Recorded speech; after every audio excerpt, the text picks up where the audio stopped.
If we can start recording. Thank you, Don, and welcome everybody to this fourth webinar from the Training for Transition Circle.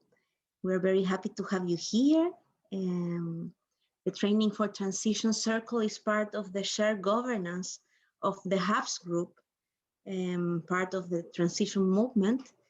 And we have been working since already a year in different phases of the process. We start with our research, harvesting all the voices of the different hubs, initiatives, group of transition movement on the ground. And from this research, we receive a lot of information, and some of that is already being set in place to make the new movements. And these webinars, these 6 webinars, are part of what we have here from all of you. We have the past webinar was on shared governance. That was very much asked as a need from the ground and from the groups.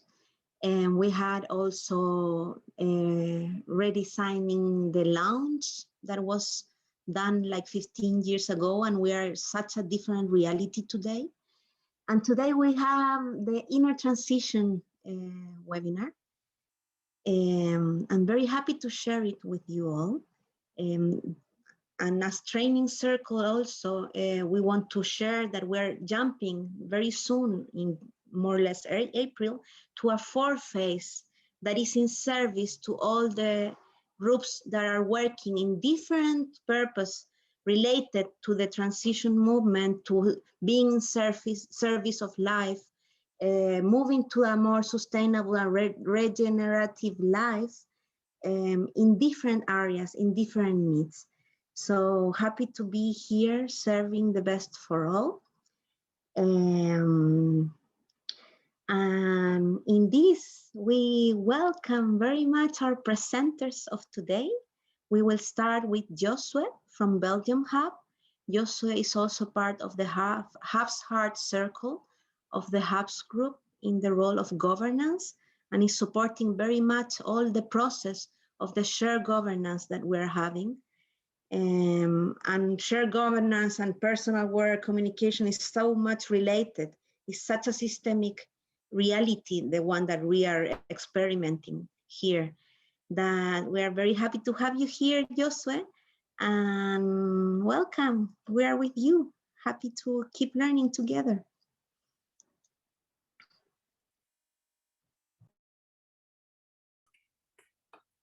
Am I beginning now? Okay.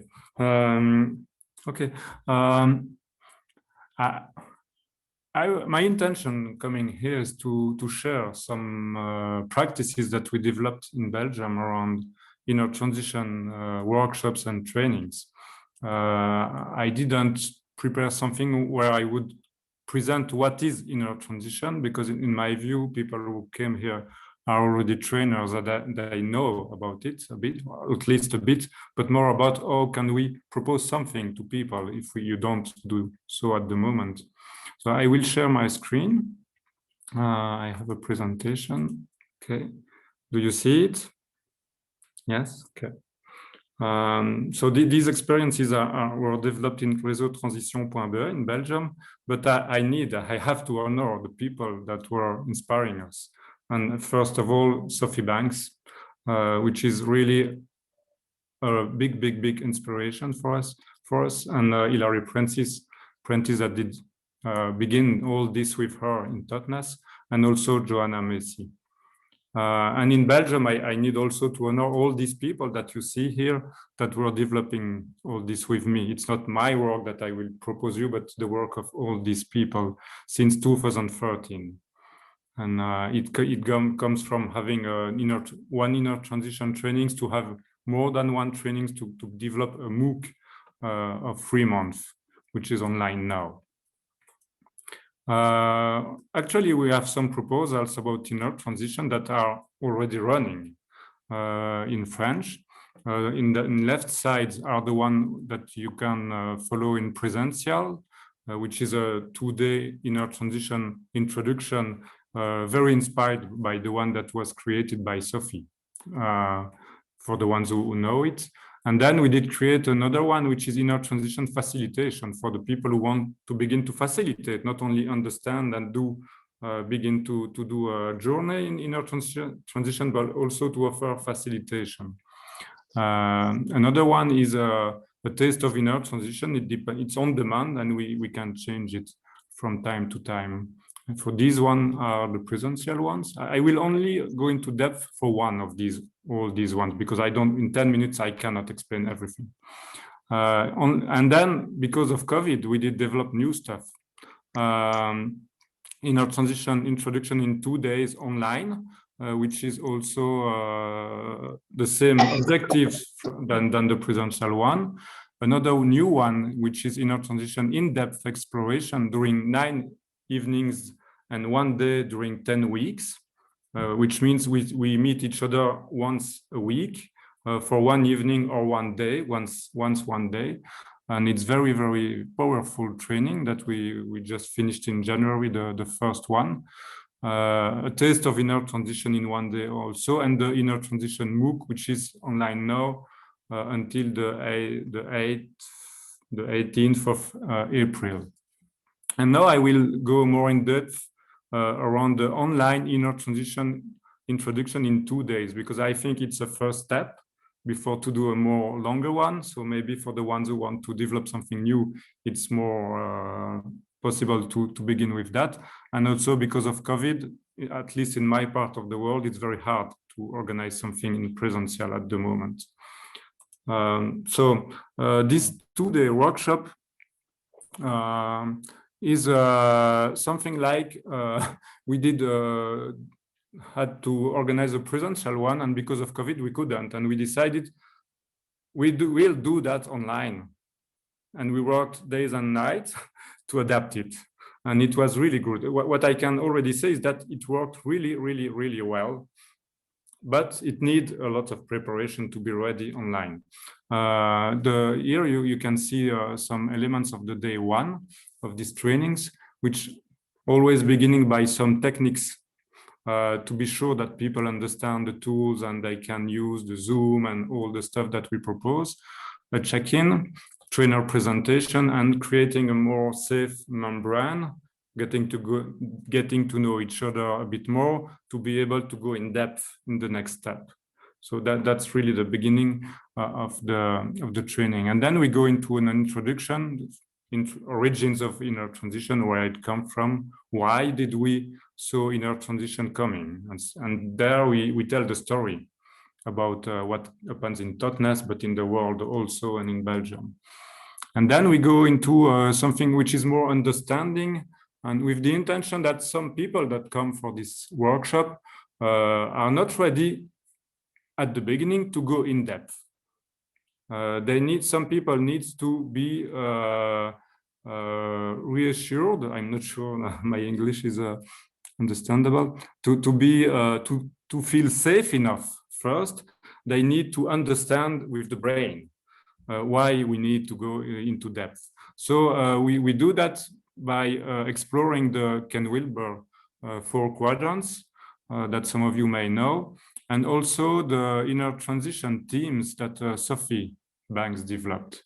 And with this and some other elements, we begin to create some understanding of what is the world of inner transition, so that people understand it is about sometimes getting in a circle, speak about your emotion, and it's very deep, but it's not only that, it's also about beginning to share power differently is also something about inner transition. Finding a healthy way to deal with conflict is also something about inner transition, so that people can begin to see, okay, I see here and there that inner transition is very connected to my practice. And when they understand that, we can go in depth. We'll do a World Cafe about the inner transition themes. Online, it's very powerful as well. People go into breakout rooms and they think, and they take notes in a pad. I don't know if you know what it is. It's like a Google Doc but it's free, it's open source. And you see the people who write all of them that writes a lot. And then for the afternoon, we decided to not stay all day online, and we did prepare some exercises that people can do on their own, which can be going outside for a walk in nature, which can be meditating and drawing, which can be thinking a bit about the 4 quadrants and understanding them with an exercise, free dance, going into the body and to the sensation. And they have 2.5 hours to do that during the day. We give them some papers that they can download with instruction, and they can choose what they do. Then they come back and we have a harvest circle, which is a place to go into more deepness in small groups. It's 1 hour at least of harvest circles, and they can share about their discoveries and feelings. And then we have a checkout all together. This is the day 1. And what happens the last time we did it was the first day at the midday, people were saying, oh, that's the first time I hear about inner transition, and I really feel I understand what it is. So we have something there that works.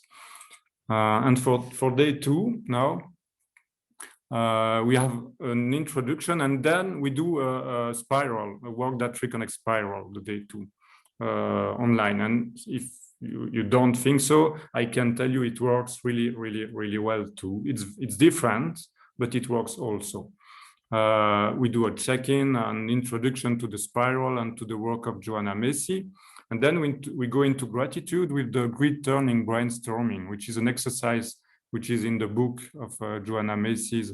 I have it in French. I don't know the title in English, but it's the practice is the book with all the exercises. Grid turning brainstorming, and people give all the ideas of what they see in the world that is changing, and that is the good part of transition, all the good news. And we do it with a whiteboard online, and people can design something and write words, and it's the result is often nice to see. Then we go into honoring our pain for the world, and we use an open sentence exercise, and we did create a video file with the instruction. It means it's with my voice. I did record myself, and there is a slideshow, so people can see what they have to do, and they hear it. And it is during the time they have to speak, there is silence in the video, and then there is a sound telling, oh, it's the moment to finish your sentence, like when you do it with people in presential. But they can go in breakout room, they put the videos, and they just follow the videos without having to think of it. And it's very powerful as well. It works really well like this.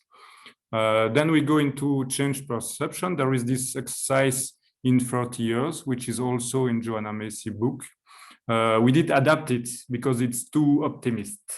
The book is a bit old, and we did introduce in the exercise that, in 30 years, the climate change will have changed something, and biodiversity there are problems, and it's hard. But anyway, we did something really exciting. So we did adapt the exercise, so it's more realistic for people. Without that, people they don't enter the exercise anymore in our context. And then we do the pause, like the first day, for 2.5 hours with autonomous practice. A lighthouse is an exercise where people can think of what is my next steps, and they write a bit the next steps. What do I want to do? What are my objectives? What are my resources? What do I need? And I think of it. Another one is to find the seed spots, like in the age shield that some of you may know, creating a nostel in their house, or writing and designing. And then we have another harvest circle, which is more about the moving forward.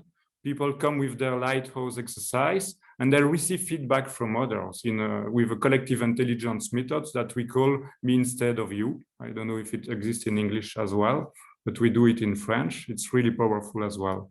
And then we share feelings and discoveries and check out. I don't know how many time I still have. I don't see the information. Yeah, it was. We It's my have last still, slide. What? we still have some 3 minutes more Okay. if you need. Yeah. It's my last slide, so it's okay. I wanted to finish with a few tips and tricks for people. First of all, we saw that if you are two people being trainer or facilitator for this workshop or training, there is a need that trainers are able to welcome his or her emotions and those of the group, because for this training it can happen that is very, very deep. In our team we have people with experience of trainer, psychologist, therapist, coach, or companion, and there is always at least one of the two people have this skill in the team. Because if you don't have it, it may be very hard for the group if they are not welcome with their emotions. Something else that I can say is that it is needed to have good web tools, but not too many. Sometimes in online trainings, people come with lots of, it's losing people. It needs to be simple, really. Video conferencing tools, which is simple, something to write down. We use Pad, but you can use Google Doc if you want. A whiteboard that people can write on it as well.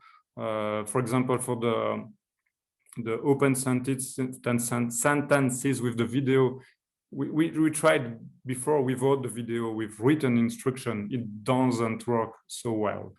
So everything that is making it simple for people is good. And all the content, instruction, and tools are in a single place in a wiki website that the participants have the link. So if they are in breakout rooms or something else, they have all the time, everything is written and I can go back to it, because there is no whiteboard that I can see in the room. It's on the screen. We need a balance between moments all together in collective intelligence in small groups or in pairs during the day. We did this autonomous offline exercises, and people, it's really refreshing. People are coming back really, oh, it was so good, the meditation, going into nature, it helps me a lot to understand and to go deeper in what we did the morning. It's really something powerful as well. So it's about letting go of the people not being with you, and they will live something great. And time for in-depth conversation. Also, the Harvard Circle, minimum 1 hour for each day is a good practice as well. So that's what I wanted to share with you. There's lots more that I could share. Maybe there will be another time for that, but I thought it's a first step. Thank you for listening. Thank you very much, Josué, for your complete presentation. We will come to questions and then more deep sharing after the break. So people also can ask you. Also sharing that Josué's mother tongue is French, and there is a beautiful and alive community in French in this moment, in many different aspects, not only transition, inner transition and training. So thank you, Josué, for also nourishing that French community with all your years of experience. And I hope Fran is being able to translate written in the document of Spanish. If you have come more late to the webinar, there is a document, if Monica can help us, sharing the document of the translation into Spanish. There you have it in the Zoom chat, so you can read meanwhile the presenters present. And I invite us to speak a bit more slowly, so the people that are reading and also Fran that is writing can go with the momentum. And we are with you, Jewel, now. Happy to hear what Jewel is from US Hub, is also part of the Inner Transition Circle. We understand there has been a beautiful community of practice that all this COVID situation brought alive in a natural way past year. And as we believe very much on the peer-to-peer learning, and that training is activating also community of practice, this that Julie is sharing with us today is also feed, because one part is the trainings that are of 2 days, a mock, like someone giving some experience and information, but the other big piece of learning is the community of practice. And a big part of the training circle is to activate this 2021. And we're with you, Julie. Mm-hmm. Thank you, Anhi. And hello, everybody. Thank you so much. I want to just express my gratitude to Transition Network and all of you who are hosting this and for inviting me here. I feel really grateful and to be here and to see all of these beautiful faces here today. It's early in the morning for me here in California, but it's a good way to start the day. So thank you. Thank you for starting my day well. And so, yeah, I'm gonna just share my screen here. Let's see.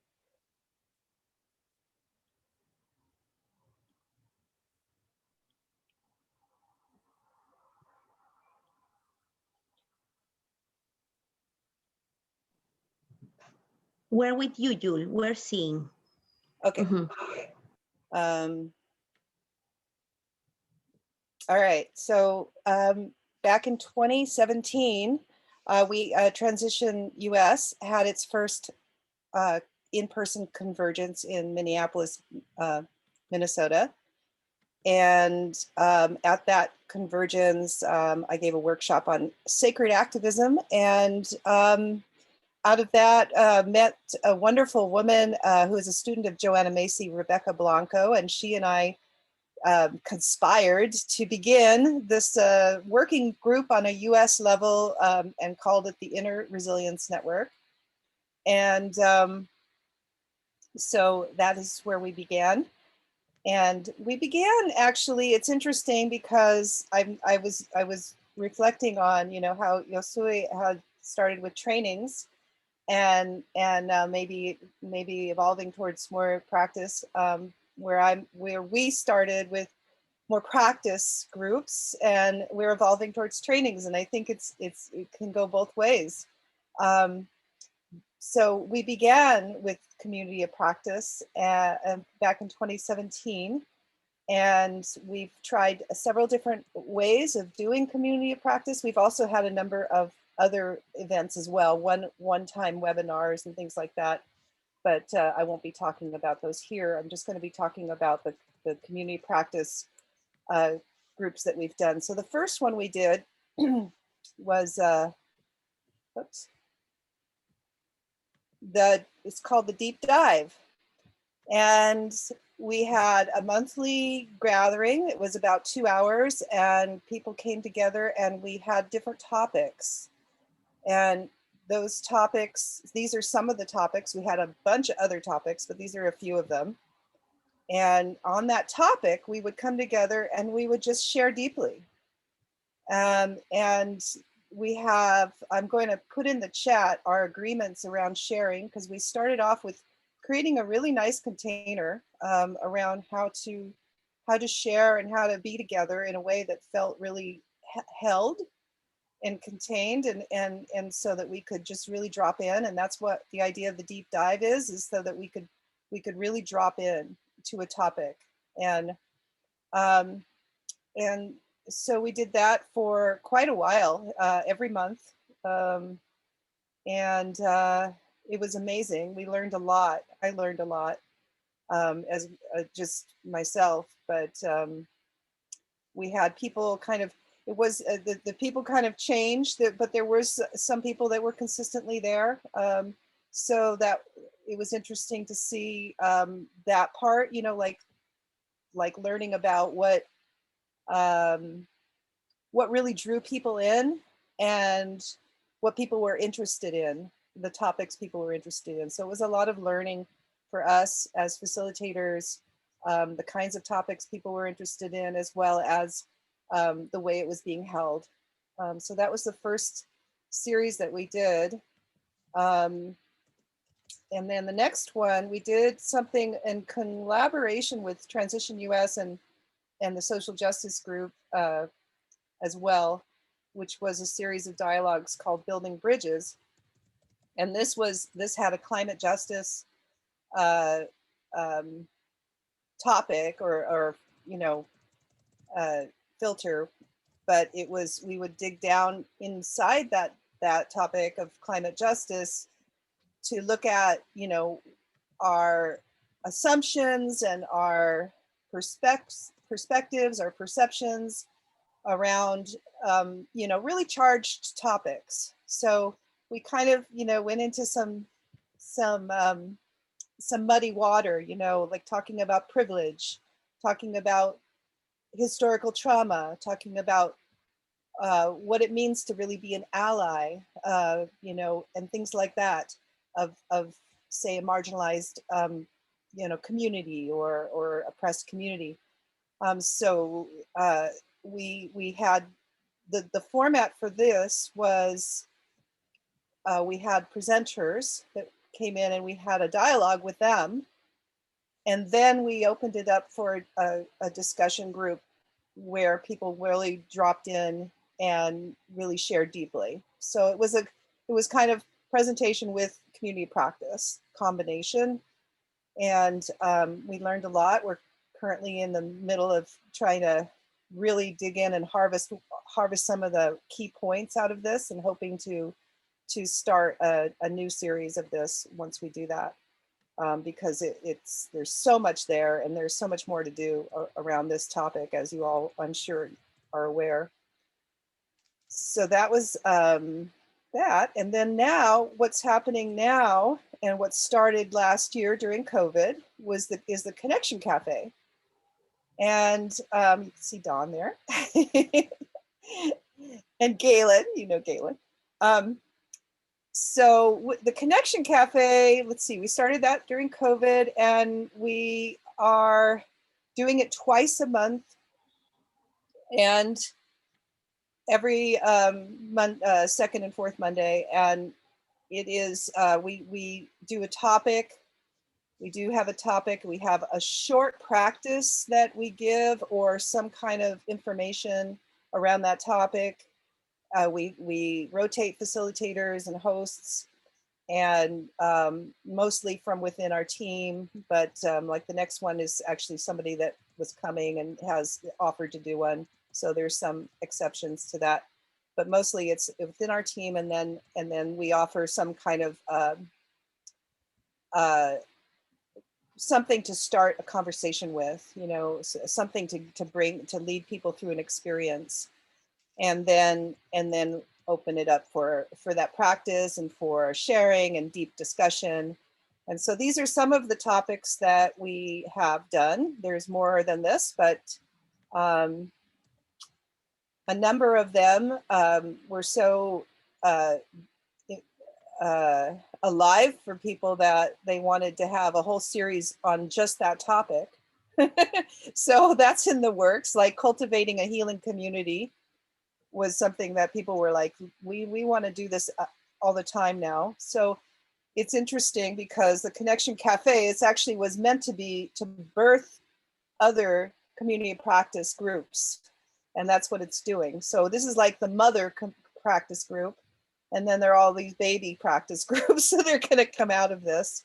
And I'm excited about that evolution. But we're building our capacity in our team right now.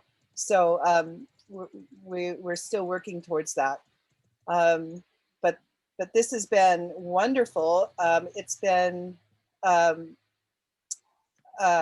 wonderful way to learn, what's working and what doesn't with community of practice, and what people are looking for, and what they, what attracts them. Again, the format for this is an hour and a half, a little bit shorter than the deep dive, and the Building Bridges dialogues was also 2 hours, by the way.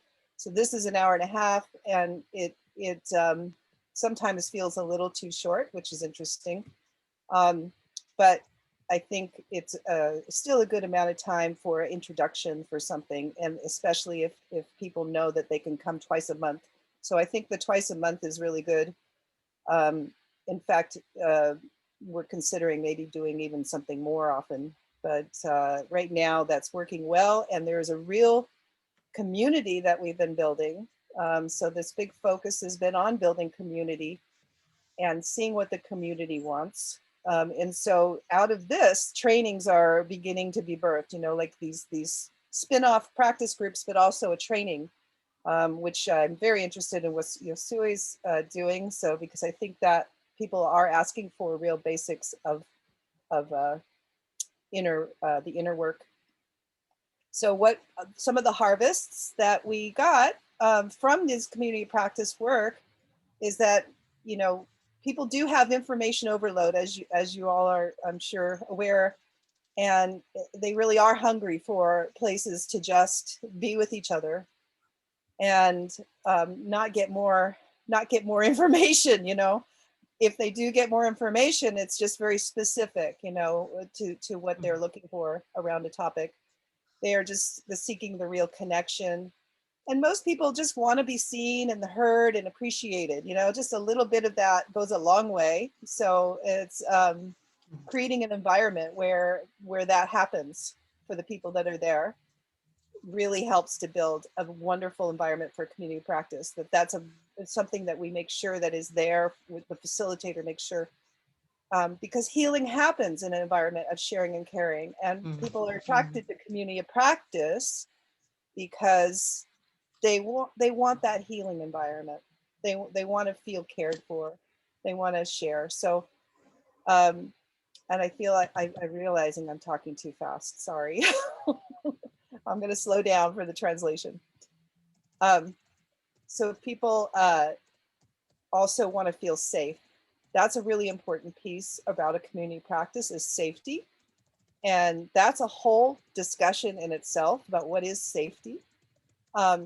And which I won't go into too much, but I'm going to share a link for a Google Doc in the chat on our agreements for the deep dives. And it has a whole bunch of great agreements in there around what creates a really good container. We're not doing the same kind of container for the Connection Cafe. This Connection Cafe is very informal, very open. The deep dive was very contained and closed. You know, if we didn't want people to come after it started, for example. The Connection Cafe is open. You can come late, you can leave early. So there's different ways to do it.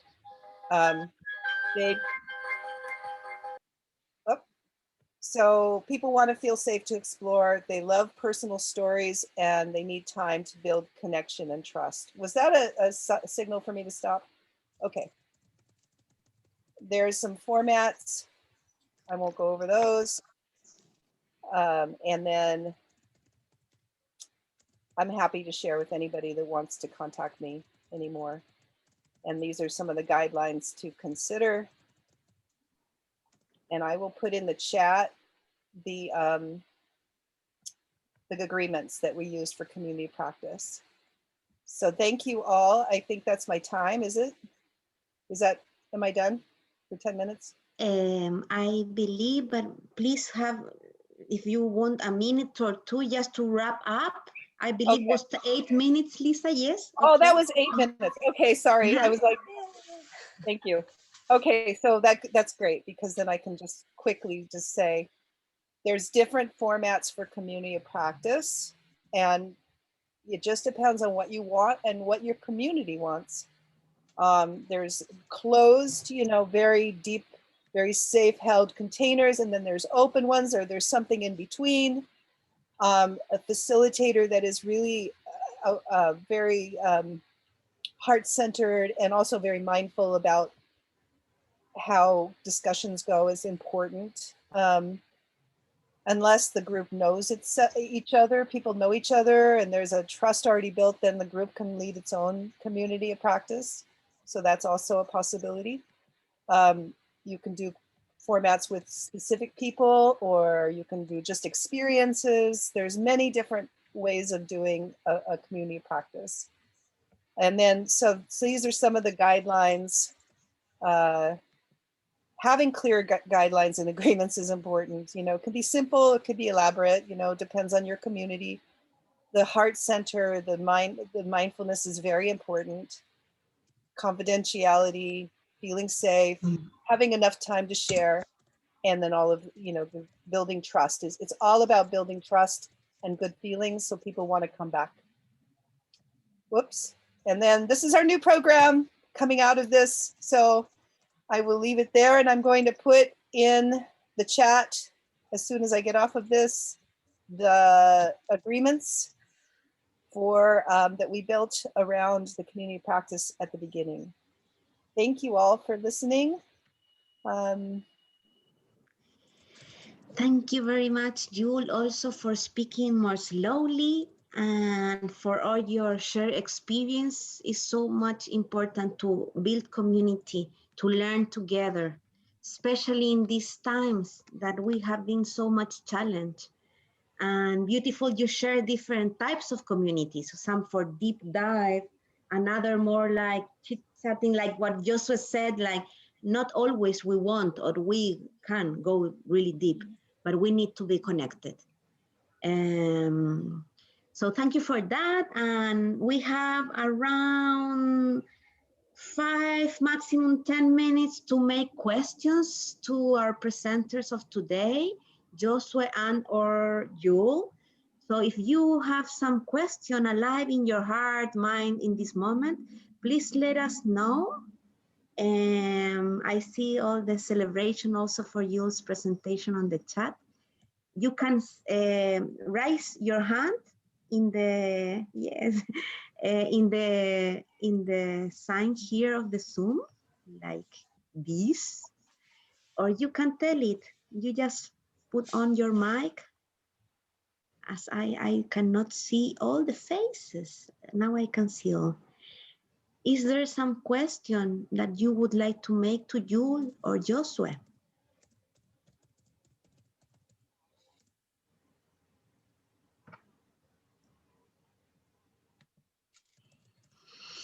Maybe we can breathe in everything that we have heard and allow that to land inside.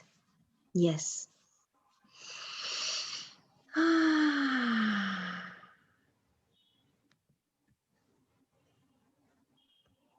Yes. And create some space for questions to arise.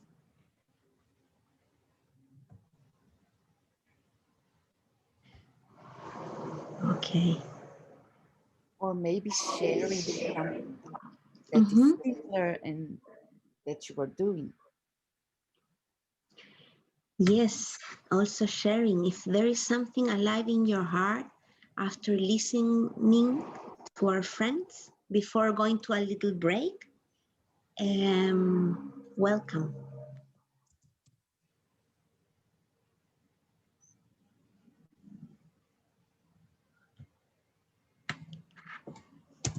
Maya, I have a question. Thank you, Isabella. Can you hear me well? Yeah, great. Thank you for those presentations, were amazing, both you and Joshua. I'm curious about the size of the groups you're managing at the moment with your initiative. Just curious about how big are the groups, especially you were saying that there's a different approach from the cafes to the deep dive.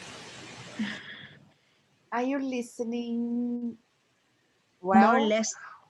Maya, you have like a sound on the back as a waterfall, but I believe it's not. Can you repeat more slowly and loudly, please? Was it about the size of the group? Yes. Thank you.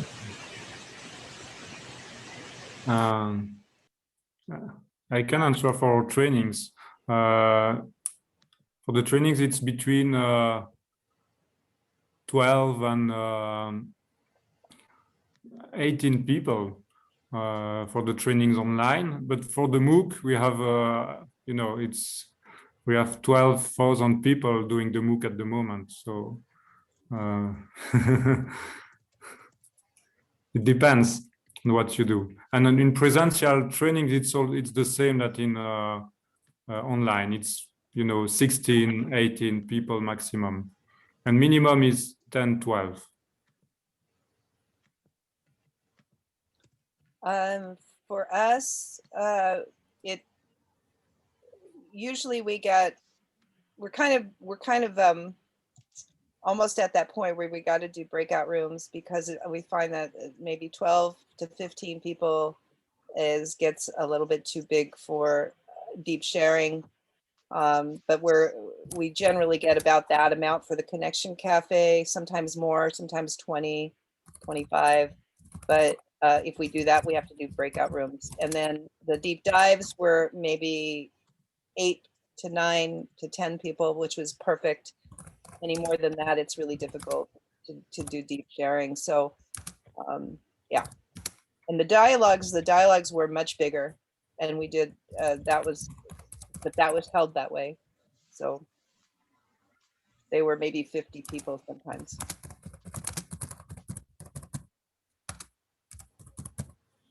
Thank you, Jewel. And I see, Beatrice, you make a question on the chat. Would you like to make it out loud? Mm-hmm. Great. This is a specific question for you.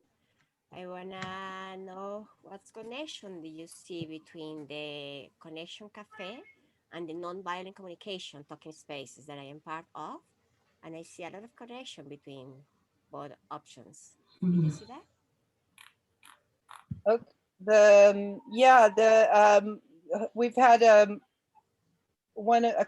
couple of our Connection Cafes have been hosted. Actually, 3 or 4 of them have been hosted by a couple of our other team members who are very involved in helping conflict transformation work and feedback work and things like that, nonviolent work, restorative justice. And so their topics have been on those things because that's what they know. And so people practice, elements of that topic in the Connection Cafe. But the Connection Cafe is not just about that. It's many different things. We have kind of a buffet. I don't know if that answered your question. Yeah, great. Thank you. And I see Don hands up, and then I believe we go for a breakout, and we're going to dive more deeply in 3 questions and then harvest all together again in a round. So Don, yeah, I just had a follow-up question about the MOOC. We're starting to design some self-guided courses with the intention of making them available to anyone at any time, anywhere, getting massive participation. And I'm wondering how you got so many people to sign up for it, and is there any kind of support element as people are going through the MOOC that they can have like direct interaction with people, ask questions and get responses to those questions? Thanks for the question. For the MOOC, we did work in partnership with another organization, having the tradition to create a new MOOC every year, which is the Colibri movement in France, which is connected to the movement of transition, but it's next to transition movement. And I developed the University of the Colibri, and every year they create a new MOOC. And last year it was about permaculture, and they had 30,000 people doing the MOOC about permaculture. So the one about inner transition, it's only 12,000. And they have all as they are doing it since some years, it's easy for them because they know what they need for the technical stuff, and they have the network in the French-speaking world, because these are people from France, Belgium, Switzerland, Luxembourg, Quebec that can follow the MOOC in French. And they came to us because they told us, we feel we need to learn about inner transition, and in the French-speaking world, you are the organization that knows the more and that developed the more about that. So they asked us to develop the content. and to produce the content of the MOOC, and they did all the technical. And we did also some communication in our network. During the MOOC, there is the proposition to people to create groups of pairs in their area. So they can meet with people that live next to them and get to know each other. And we have in each part of the MOOC, there are practices that are proposed to do with the group. Some check-ins and some exercises and some discussion or process that they can do in group. And there are also stuff that they can do alone. But you can do the MOOC without that if you don't feel like, if you don't have any neighbors. And since COVID, there is the possibility to create group of pairs online too. Before it was not the case. And there is a map. People register and they are on the map and they see on the map where are the other people, so they can connect with them. Thank you very much, Joshua, for sharing this. And one important aspect of the community of practice that the training circle is creating, that Monica from Brazil is holding there very much, is precisely this, because we have in French this big MOOC, and we could create something in English similar, in Spanish, in Portuguese. And this is a community of practice idea, that we share what is working in other places.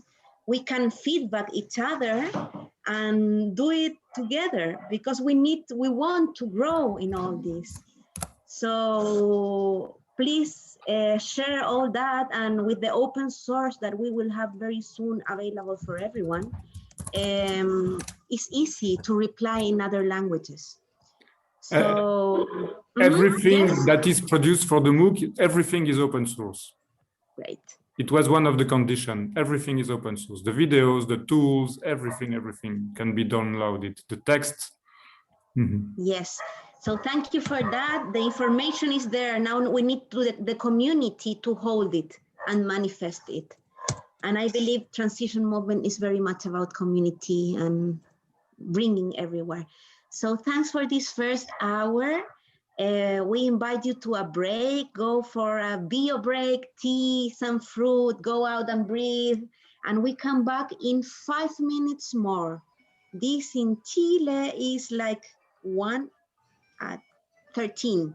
Every place in the 13, okay? So enjoy your time. See you soon. Welcome back here. We are going to be with Isa now. With me.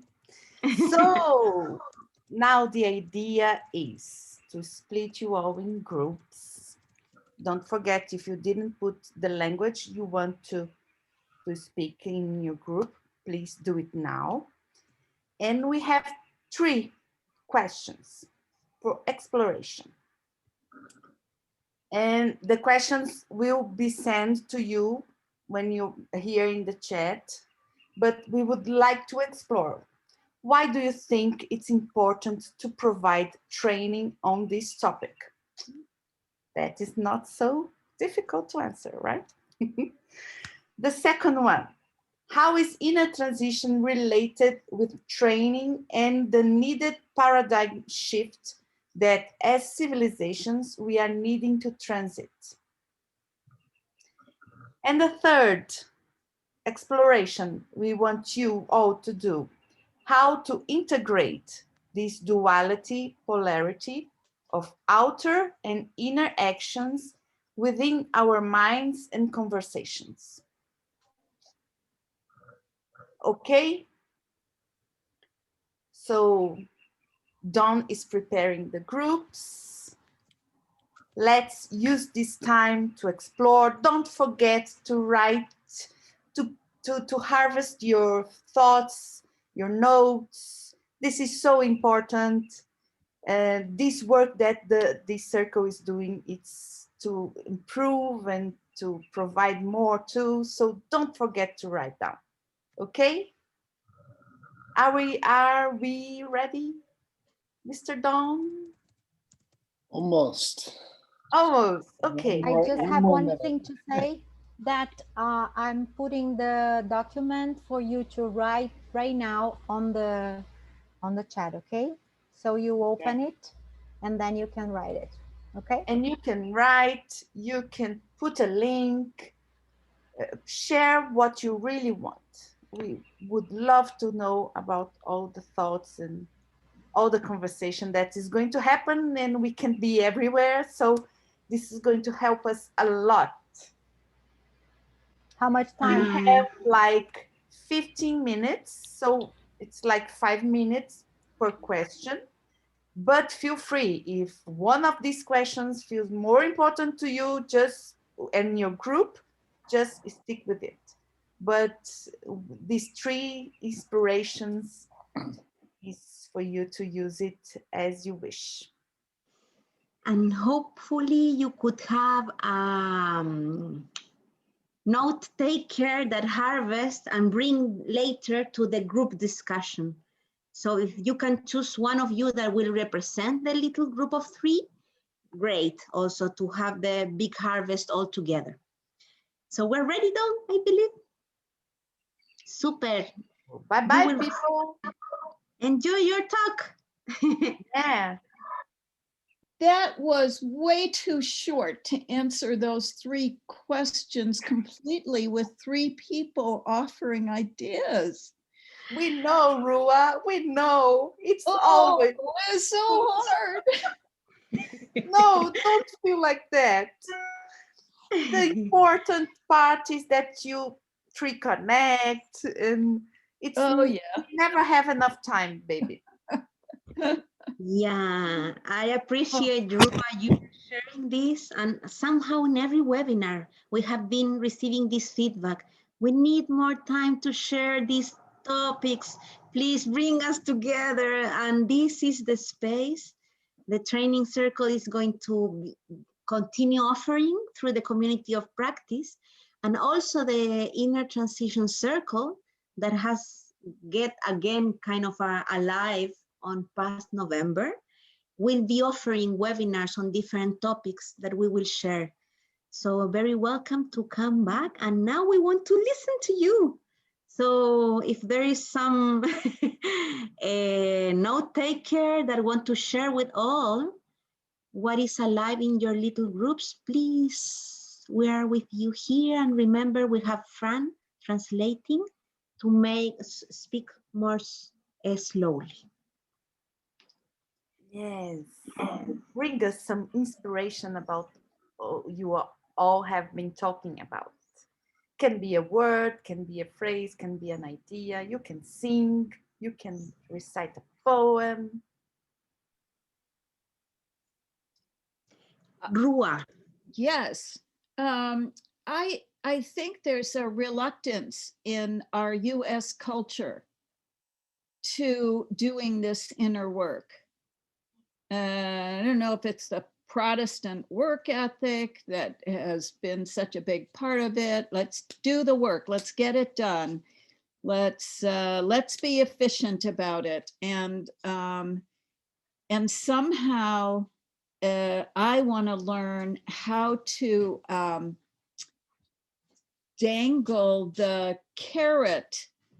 I don't know if everybody would understand that, out in front of people. Put something that is so exciting that people just run to it and want more, because they begin to understand without that inner work, there's no change in the world. I probably spoke too fast. I see many resonating with you, Rua. So thank you for bringing that up. And looking forward to listen the harvest of the discussions also you have in the little groups.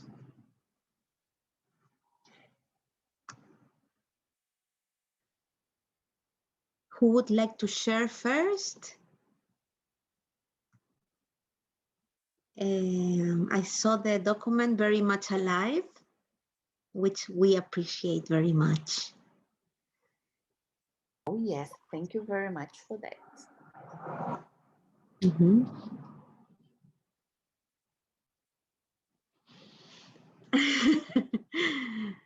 And maybe this inner make us more in, but it's important we come out and share what is alive there. Nick, please. So what was just said, I'm sorry, I wasn't looking at my screen, so I'm not sure who said it, but that approximated very well with the discussion that we had in our group. In fact, the first question is, what do we mean by inner transition? So there was some doubt in our group as to exactly what that covered. But certainly the point was made that it's not commonplace in at least Western industrialized societies to do this kind of work. And therefore it's not going to happen of its own. So some kind of training process is going to be necessary in order to encourage people to do something that feels quite uncomfortable. But I think I'm sort of repeating what was said by the previous speaker.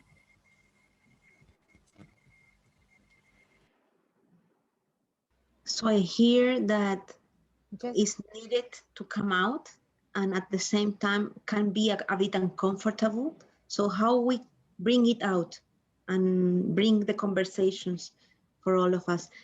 Someone want, Monica, you wanted, yes. Okay. I just want to complete a little bit what Nick said, that yes, the world don't want us to be, to work in inner transition, because how more inner developed we are, less we consume, more worried we are for things about this society and inequality and all these things. So for the world, you know, for the world the way it is, it's not something good to be inner prepared. But we need that, specifically we that are trying to change paradigms and work on this new era of, I don't know, less fossil fuel and everything. Because when we know who we are and know the power we have, we don't need things to feel more, you know. We don't need to show up to feel more, you know. And I really believe that this is something that touched me. Thank you, Monica. And also reframing Nick is, what is inner transition? What do we believe is that? And this question we will bring very much out also to harvest more. Nick, you wanted to say something, and then Dawn?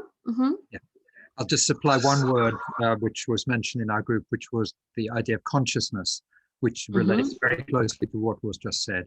If we have a developing sense of consciousness, then we will not be the prisoners of consumerism and materialism, and of course that is antithetical to many of the power structures in our society.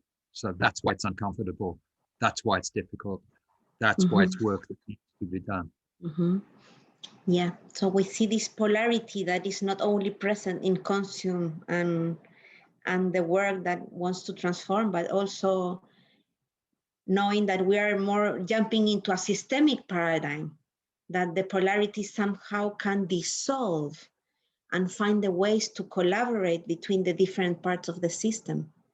And somehow inner transition, training, municipalities, and all this work is systemically being webbed to allow us to do all what is needed to be done. And I see Dawn and then Rafaela. Yeah, I just wanted to respond to the question that Rua brought up. I think that there are, at least here in the US, people who are more attracted to the inner transition and people who are more attracted to the outer transition.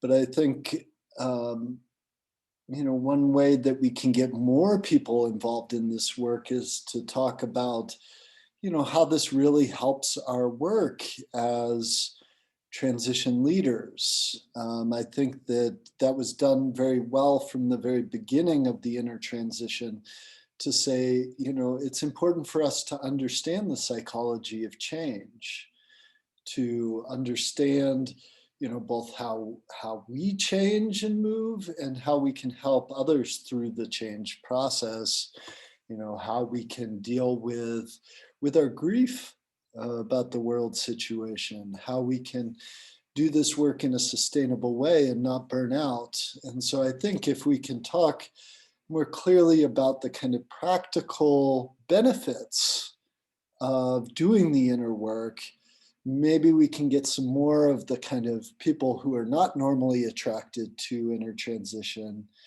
available. And I think also just embedding it in everything that we do, you know, in the way that we hold our meetings, that we always have time for check-ins, that we have some time for grounding at the beginning, making spaces in our transition initiatives that are not just like siloed inner transition spaces, but that engage everybody in this work, because it's so important. Thank you, Don. Rafaela? Mm-hmm. Hi. Yeah, I think, I don't know, for me, I think it's a bit connected also of what we said in the last webinar about healthy groups, because if we can do this inner, you know, thoughts or know ourselves better, and if we can even share our experiences within our group and know each other better, I think the group will flourish more and can probably have the same kind of direction and do and probably work better together. So I think it's important that people can feel free and feel not judged and feel, you know, free to share their experience and to go deeper inside themselves, to know themselves, each other as well. That's what I want to say. Thank you, Rafaela. And together with Don, like the healthy groups and the inner is not just my world within, it's the way we work together, is the connection with the other, is learning to communicate, learning to be together in pain and in celebration. So everything is so much webbed. It's not in and out. It's like being alive with what we are as human beings. So thank you for that. And I heard Barbara wants to talk. I don't know where you are. They are telling me on the chat. And then Jewel and Joshua. Yes, Barbara, please. Hi, everybody. I'm from Brazil. And I was thinking about this inner and outer thing. What I think is that there are two parts of it, two sides. One, that you know in yourself and knowing the things that you react more and that you can deal better with other people. But also, I think there's a point of it that you have to find ways to talk to people that are more not feeling optimist, you know, that there's still time to change, because people are very pessimist, and also they are although also people are not selfish, but not exactly. Some are, of course, selfish, but also some are. They don't have time for anything else but surviving, you know. So the thing is, how to get people with this feeling.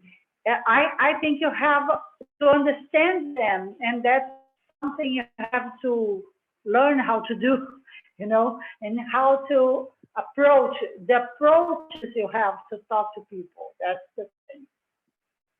Thank you.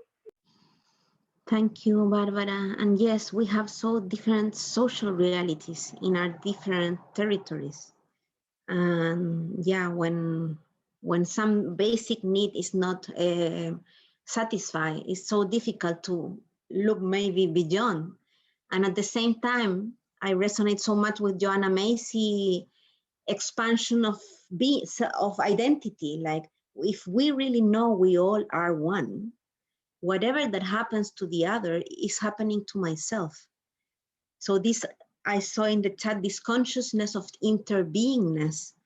If we go out of the I, individualistic capitalism view of myself, I know that you are I and we are not separated, and whatever is together. And then Buddhists and the Bodhisattvas come, and all traditions are saying the same in different ways. And in Inner, we would like to acknowledge that and continue coming together to go deep, to be able to bring this to every community in different languages. So thank you very much for being here. And I would like to listen again to Jules and Josue for some final words before jumping in our more close-up moments. Yes, thank you. Yeah, this connects to what everybody has been saying, and also the balance of being and doing. I think what's unique, I mean, why inner work is so important in our outer work is because of everything people have said. I want to amplify that we need to be working together in a regenerative way. We all understand what burnout is, you know, and how we are not going to get anything done if we burn out, and we're not going to want to keep doing the work if we're not enjoying ourselves and having fun as well. You know, that is so practical. It's so oftentimes people think it's not practical to have fun, but it actually really is very practical to have fun because that keeps us engaged in the work that we need to be doing. And not just fun, but also healing, you know, both of those. So the unique thing I think is really important, I want to say about transition itself, the movement and the inner work, is that because most people are attracted to transition because they get this sense of like, oh my gosh, we have to change, you know, the fossil fuel economy is just ruining everything, and climate change and all these things. And so a lot of times there's this sense of urgency, right? People have to get it done. And so there's this big focus on like, how do we change? How do we change? And what happens is that that urgency itself, even though things are urgent, it's the urgency, it's acting out of that urgency is actually a trauma response. And it is something that we have to be aware of, bringing it back to ourselves, slowing down, becoming more spacious, looking at how we can change in ourselves so that we're not acting out of this trauma, because we're in a collective trauma right now with everything. So we're responding out of this collective trauma. So the inner work is so important to hold and help heal and transform the trauma that we are feeling, that we're unconsciously acting out of, and keep repeating. So very important, the inner work, to help us heal our trauma as we go forward. Anyway, I think that's enough of me. Thank you. Thanks so much, Yul. And let's go for Josue, and then little Nick, if you want to share something that is really alive in your heart. And Josue. I'd like to say that, in fact, it's okay if not everyone come to inner transition workshop of trainings. It's okay. To do transition, we need people that transform the outer work and that are very passionate by that. And we also need next to them people that can help them deal with conflicts, deal with burnout and this kind of stuff. And I think we cannot say to all the people, everybody has to come to our inner transition workshop. No, that's not true. We need that there is a transition is about changing society. And if you look at the energy that Rob bring from the beginning and that Sophie did bring next to him, you have the inner and the outer next to each other. And I think that in the movement, we value a lot Rob's work and less Sophie's work. We know a lot more about the books of Rob Sophie didn't write a book, but we should maybe ask them to do or find a way to see, because what I see, what we begin to see in Belgium is that there is a lot of deepness in what Sophie did, where you can see a project of society, not only about how do we eat, what do we eat, and how do we produce energy, but how do we live together, is more in depth in what Sophie did. Now I'd like to say also something to finish, is that in my experience, in my part of the world, which is probably not the same everywhere, the more you offer inner transition workshop and trainings, the more you have people asking for inner transition workshops and trainings, because some people are coming. If it's great, and it's the case for us, they say, wow, it's fantastic, I will tell people about it, and you have more people wanting this kind of workshops. At the beginning, in 2013, we did once a year for 15 people. It's not a lot. And then it was 2 times a year. Then now I don't know how many training we can give. There are a lot of work that reconnect workshop also, and it's never enough. So I think that the idea that not enough people will come, it may be the case that in some place it's an idea, but maybe it's not the truth. And that if you propose more stuff, and if you make it available, and that people see it, people will come, I think. Really, I think that they need that. They are searching for that. They are waiting for you. That's for me. Thank you for the inspiration. And we know the ones that had to come are the ones that had come. And I really appreciate the aliveness of this gathering, this conversation, and how we all want to say more. We have 5 minutes to share some more information and do the checkout. Nick, if there is something really alive in your heart, please share it now. Just very quickly, it ties together what has been said by the last 2 speakers, is just the idea of scarcity, which breeds things like competition, which acts against togetherness, which also makes us feel that we have to rush because we are scarce in terms of time as well as everything else. And if we can somehow, in our practice and in our training, in the way we formulate our groups, if we can somehow oppose that idea of scarcity and breed an idea that there is enough, at least. That's all I wanted to say. Thank you very much, Nick. And Isa, we are with you where you are.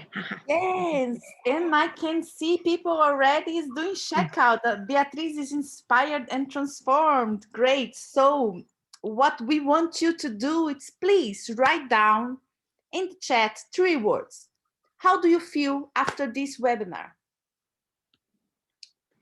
Go there quickly, because I have some words to say. Happy, inspired, resourced, inspired again. We need to balance, hopeful, energized, joyful, very positive. Oh, this is good, isn't it? Inspired, happy, hopeful, connected, grateful. I'm grateful also. Very grateful you all came to this webinar. Connected, energized, great. Thank you so much to all of you. Anaí, the ball is with you. Trying to not replicate this trauma source that Jules brought, and I'm so aware, working in myself, because I see it in myself, the sense of urgency that stressed my body and the group work. So thank you for this awareness, and please keep saying the feedback. And that's why we want to ask you, please, to send us feedback on these webinars.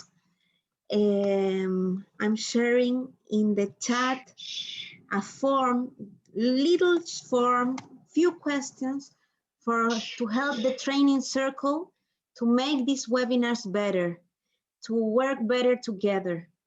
And I really appreciate you and Joshua, your sharings.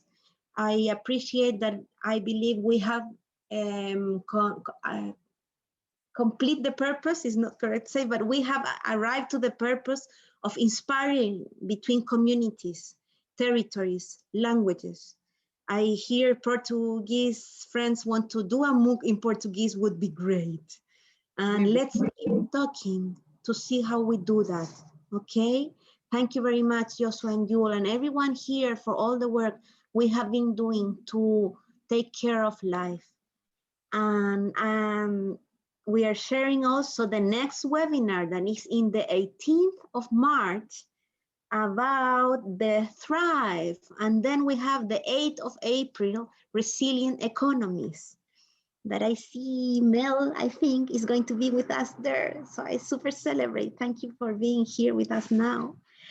And finally, in the Inner Transition Circle, we're creating a database with also a form that is shared now in the chat.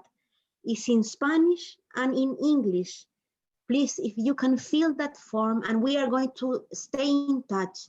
And many things are coming out. We're gathering for the new moons, the full moons, solstice, equinox. Some webinars are being shared. Julie is holding that in the Inner Transition Circle. Once a month, probably we're just meeting to connect deeply there. Many things are happening. We will share in different languages in different time zones. So please stay in touch so we keep building this community of practice of being together and learning and healing each other. So I invite us, maybe we can open our mics to say goodbye. We can take a photo, Silva, maybe. Yes. And if you want more, do give your feedback and right there, more, many times. We can understand. Thank you so much, guys, for all the organization. Thank you. Thank you. Thank you. Thank you, Amazing. Lisa. Thank you, Anaí. Thank you for coming. Gracias. Thank you, Monica.